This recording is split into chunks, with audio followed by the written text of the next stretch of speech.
আসসালামু আলাইকুম। বরাবরের মতো আবারও হাজির হয়েছি নতুন একটি পিঠার রেসিপি নিয়ে।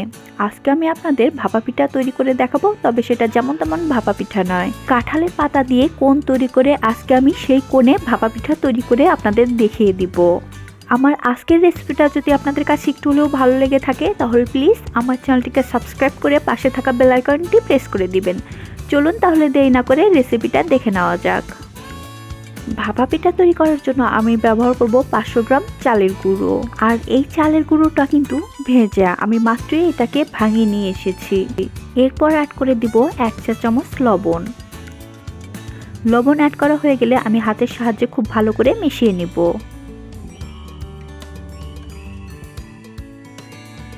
এখন আমি নর্মাল ঠান্ডা পানি দিয়ে আমি গোলা তৈরি করে নিব, তবে পানির পরিমাণটা কিন্তু খুবই সামান্য। অল্প অল্প করে পানি অ্যাড করে দিব আর হাত দিয়ে মেখে সুন্দর একটা গোলা তৈরি করে নিব।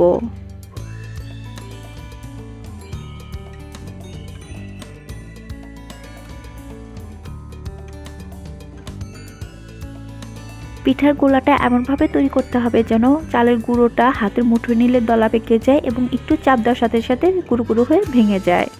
পিঠার জন্য গোলাটা আমার একদম রেডি। এখন আমি গোলাগুলো চেলে নিব। চেলে নেওয়ার ফলে কিন্তু ভাপা পিঠাটা একদম সফট হবে। তো আমি সবগুলো গোলাই এরকম ভাবে চেলে নিব। ব্যাস, চেলে নেওয়া হয়ে গেছে। এখন আমি গুঁড়োটাকে সাইড করে রেখে দিব। আর আমি এখানে কিছু কাঁঠাল পাতা ধুয়ে পরিষ্কার করে নিয়েছি। শুরুতেই আমি আপনাদের বলেছিলাম যে কোন ভাপা পিঠা তৈরি করে দেখাবো। সেই কোণ তৈরি করার জন্য আমার লাগবে কাঁঠালের পাতা। আমি তাই এখানে 8-10টা কাঁঠালের পাতা ধুয়ে পরিষ্কার করে নিয়েছি। আর নিয়েছি কিছু টুথপিক। এরপর আমার লাগবে গুড়। এখানে আমি গ্রেট করে নিয়েছি 300 গ্রাম খেজুরের গুড়। এখন আমি কোণ তৈরি করব, মুখ দিয়ে বলে বোঝানো যাবে না, আপনি একটু আমার হাতের দিকে লক্ষ্য রাখবেন আমি কিভাবে পাতাটাকে মুড়িয়ে কোণ তৈরি করে নিচ্ছি। এখন আমি টুথপিক দিয়ে কোণটাকে সেলাই করে নিব।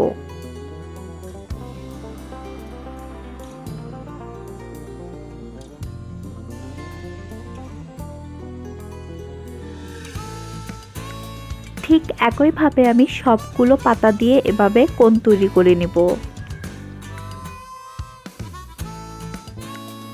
এখন আমি কোণের মধ্যে সামান্য পরিমাণ চালের গুঁড়ো দিয়ে দিব। তারপরে আমি গুড়ের লেয়ারটা দিয়ে দিব। আমি কিন্তু এই কোণের মধ্যে 2টা গুড়ের লেয়ার এবং 3টা চাউলের গুঁড়ার লেয়ার দিয়ে দিব। আপনারা একটু খেয়াল করলে সেটা দেখতে পাবেন। কোন ভাপা পিঠাটা সাইজে ছোট হলেও কিন্তু এটা দেখতে অনেক সুন্দর দেখা যায়।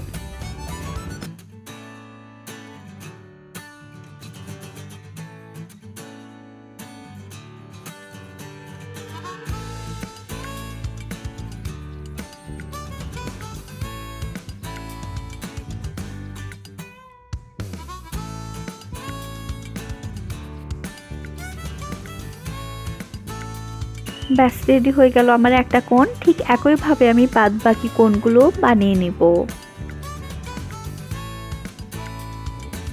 বরাবরের মতো আমি আবারও আপনাদের কাছে রিকোয়েস্ট করব, আমার রেসিপিগুলো দেখে যদি আপনাদের কাছে একটু হলেও ভালো লেগে থাকে তাহলে এই রেসিপিগুলো আপনাদের ফ্রেন্ডস এবং ফ্যামিলির সাথে শেয়ার করে দিবেন। আপনার মাধ্যমেও কিন্তু এই রেসিপিটা অনেকেই দেখার সুযোগ পেয়ে যাবে। আর যারা এখন পর্যন্ত আমার চ্যানেলটাকে সাবস্ক্রাইব করেন নাই, এরকম পিঠার নিত্য নতুন রেসিপি পেতে কিন্তু অবশ্যই আমার চ্যানেলটিকে সাবস্ক্রাইব করে পাশে থাকা বেল আইকনটি প্রেস করে দিবেন। তাহলে কিন্তু আমার রেসিপিটির নোটিফিকেশন সবার আগে আপনার কাছেও পৌঁছে যাবে। কথা বলতে বলতে দেখুন আমার সবগুলো কোণ একদম রেডি। এখন আমি এগুলো ভাপে দিয়ে দিব। আমি কিন্তু আগে থেকেই হাঁড়িতে পানি বসিয়ে দিয়েছিলাম। দেখুন একদম টকবগে গরম হয়ে গিয়েছে। এখন আমি একটা একটা করে কোণ রাইস কুকারে ছাঁকনিতে দিয়ে দিব।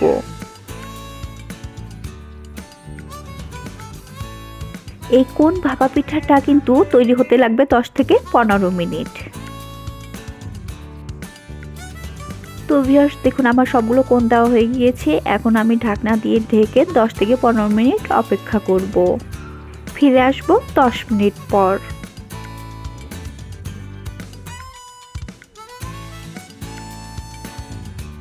ফিরে আসলাম 10 মিনিট পর। আমি ঢাকনাটা খুলে দেখিয়ে দিচ্ছি আমার পিঠাটা কিন্তু হয়ে গিয়েছে। সাইজে ছোট হলেও কিন্তু আপনি একসাথে 10 থেকে 15টা পিঠা বানাতে পারবেন নিমিষেই। আরেকটি কথা যেটা বলতে আমি একদমই ভুলে গিয়েছিলাম, আমার চ্যানেলে কিন্তু অলরেডি একটা ভাপা পিঠার রেসিপি দেওয়া আছে, সুজির রোল ভাপা পিঠা। সেটাও কিন্তু একসাথে আপনি 10 থেকে 15টা পিঠা অনায়াসে বানিয়ে নিতে পারবেন। রেসিপির লিঙ্কটা আমি ডেসক্রিপশন বক্সে দিয়ে দিব, চাইলে চেক করে নিতে পারেন। তো পিঠাগুলো আমি ঠান্ডা করে নামিয়ে নিয়েছি। এখন পাতাগুলো থেকে পিঠাগুলো আমি খুলে বের করে নিব। একদম ইউনিক একটা পিঠার রেসিপি। আমার আজকের রেসিপিটা যদি আপনাদের কাছে ভালো লেগে থাকে তাহলে ভিডিওতে একটা লাইক দিয়ে আসবেন এবং কমেন্ট বক্সে আপনার মতামত জানাতে ভুলবেন না। আরেকটি কথা, আপনাদের যদি অনুরোধের কোনো রেসিপি থেকে থাকে তাহলে প্লিজ কমেন্ট করে আমাকে জানাবেন। আমি আমার সাধ্যমতো আপনাদের রেসিপিটা উপহার দেওয়ার জন্য চেষ্টা করব। আজকের মতো বিদায় নিচ্ছি। যাবার আগে বলে যাচ্ছি, আমার রেসিপিটা যদি আপনাদের কাছে সত্যি একটু হলেও ভালো লেগে থাকে তাহলে প্লিজ আমার চ্যানেলটিকে সাবস্ক্রাইব করে দিবেন এবং পাশে থাকা বেল আইকনটি প্রেস করে দিবেন।